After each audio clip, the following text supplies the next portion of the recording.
आइए समझते हैं कि ये भक्ति आंदोलन की शुरुआत कैसे हुई। भक्ति आंदोलन की शुरुआत सबसे पहले दक्षिण भारत में होती है और 8वीं सदी में इसकी शुरुआत होती है। 8वीं सदी में इसकी शुरुआत शंकराचार्य के द्वारा हुई थी। अब शंकराचार्य हम लोग पढ़ेंगे, यहाँ पे शंकराचार्य के संबंध में 2-3 बिंदु हैं जिन्हें आपको ध्यान में रखना है। शंकराचार्य ने ही सबसे पहले भक्ति आंदोलन की शुरुआत की और इनका विशेष रूप से ये रीजन था कि उस समय भक्ति में, खास करके हिंदू धर्म में, कई प्रकार के आडंबर शामिल हो गए थे। तो उन आडंबरों को इन्होंने चुनौती दी थी और इन्होंने अद्वैतवाद को सिद्धांत बनाया था। तो इससे जोड़ करके 1-2 प्रश्न पूछे जाते हैं। इसका विस्तार अलवार एवं नैनार संतों ने किया। कई बार प्रश्न पूछा जाता है कि भक्ति आंदोलन का विस्तार किसने किया था। तो प्रारंभ जो है शंकराचार्य ने किया था, लेकिन अलवार एवं नैनार संतों ने इसको आगे बढ़ाने का काम किया। अब अलवार संत और नैनार संत कौन थे, इसे समझिए।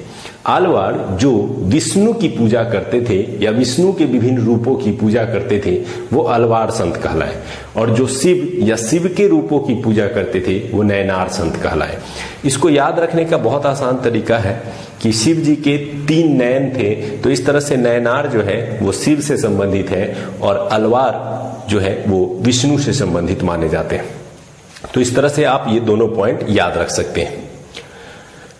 अलवार संतों की बात करें तो इनकी संख्या जो है वो 12 बताई गई है कि अलवार संत कितने थे, तो 12 थे। इस 12 में सभी को पढ़ना जरूरी नहीं है, लेकिन 1-2 उदाहरण है जिसे आप याद जरूर रखें। जैसे नम्मालवार जो थे, जिन्होंने चतुर्वेद की रचना की है और दक्षिण भारत के सबसे प्रमुख अलवार संतों में इन्हें जाना जाता है। तो नम्मालवार जिन्होंने चतुर्वेद की रचना की, काफी प्रसिद्ध भी रहे और इन्हें आप याद रख सकते हैं। इसके अलावा इन्हीं के शिष्य थे मधुर कवि, इनसे भी संबंधित नाम है एक, इसे याद रख सकते हैं। यहां से प्रश्न बहुत कम पूछे जाते हैं, लेकिन फिर भी उदाहरण के रूप में इसे याद रखना है। अंडाल को जरूर याद रखिएगा क्योंकि यहाँ F लिखा हुआ है यानी फीमेल। ये एकमात्र महिला अलवार संत थी भारत में, तो इसलिए इनसे जोड़ करके कभी प्रश्न पूछा जा सकता है कि एकमात्र महिला अलवार संत कौन थी, तो अंडाल थी। इसके अलावा कुलशेखर जो कि ट्रावणकोर के राजा थे, उन्होंने अपने राजपाट को छोड़ करके भक्ति अपनाया था और वैष्णव भक्ति में लीन होकर के उन्होंने अपने सत्ता को त्याग दिया था। तो ये 12 संतों में से एक संत जो है कुलशेखर, जो कि खुद राजा थे ट्रावणकोर के, तो इससे भी जोड़ करके प्रश्न पूछा जा सकता है। तो थोड़ा सा ये एग्जाम्पल है 3-4 जिसे आप ध्यान में रखेंगे। कुल संतों की संख्या जरूर याद रखेंगे। बात करते हैं नैनार, जो कि शिव के भक्त थे। इनकी संख्या 63 बताई जाती है। तो ये 63 जो है नैनार संतों की चर्चा की गई है। अब 63 के नाम तो नहीं याद रखने, लेकिन 1-2 नाम याद रख सकते हैं, जैसे निरुणावुक्करसु, तिरुज्ञान और सुंदर मूर्ति।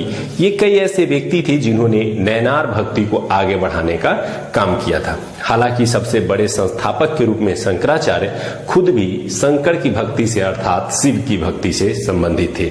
अब इस भक्ति के क्रम में जितने भी संत आए, उन संतों ने क्या किया कि अलग अलग ढंग से उपदेश दिए और उन्होंने भक्ति के अलग अलग रूप बताए और इस क्रम में कई मत उभर करके सामने आ गए। अब इन्हीं मतों के संबंध में कई प्रश्न आपको देखने को मिलेंगे। सबसे ज्यादा प्रश्न अगर इस चैप्टर से पूछा जाता है तो इसी पॉइंट्स को लेकर के पूछा जाता है। शंकराचार्य जिन्हें भक्ति आंदोलन का जन्मदाता माना जाता है, उन्होंने किस प्रकार का मत दिया, तो अद्वैतवाद क्या है, तो इन्होंने कहा कि ब्रह्म ही सत्य है और इन्होंने कई स्तरों पर हिंदू धर्म को स्थापित करने का प्रयास किया। और कहा जाता है कि हिंदू धर्म को पुनर्स्थापित किसने किया था, तो शंकराचार्य ने ही किया था। तो इन्होंने कौन सा मत दिया था, अद्वैतवाद। दूसरा है माधवाचार्य ने दिया द्वैतवाद का। ये टेबल तो आपको 100 में 100% रट के रखना होगा, क्योंकि किसी भी एग्जाम में जाइएगा तो यहां से प्रश्न निश्चित रूप से पूछे जा सकते हैं। तो माधवाचार्य जो थे, उन्होंने जो मत दिया वो द्वैतवाद का मत दिया। निम्बकाचार्य ने द्वैतवाद, ये एक क्रम से दिया गया है, पहले अद्वैत, फिर द्वैत, फिर द्वैताद्वैत, फिर शुद्धाद्वैत और फिर विशिष्टाद्वैतवाद का सिद्धांत जो है ये भक्ति के अंतर्गत उभर करके सामने आए। तो माधवाचार्य ने द्वैतवाद, निम्बकाचार्य ने द्वैताद्वैतवाद का मत दिया। इसके अलावा वल्लभाचार्य ने शुद्धाद्वैतवाद का मत दिया, और रामानुजाचार्य जो कि एक महान संत थे, इन्होंने जो मत दिया वो विशिष्टाद्वैतवाद था, जो दोनों का कॉम्बिनेशन था।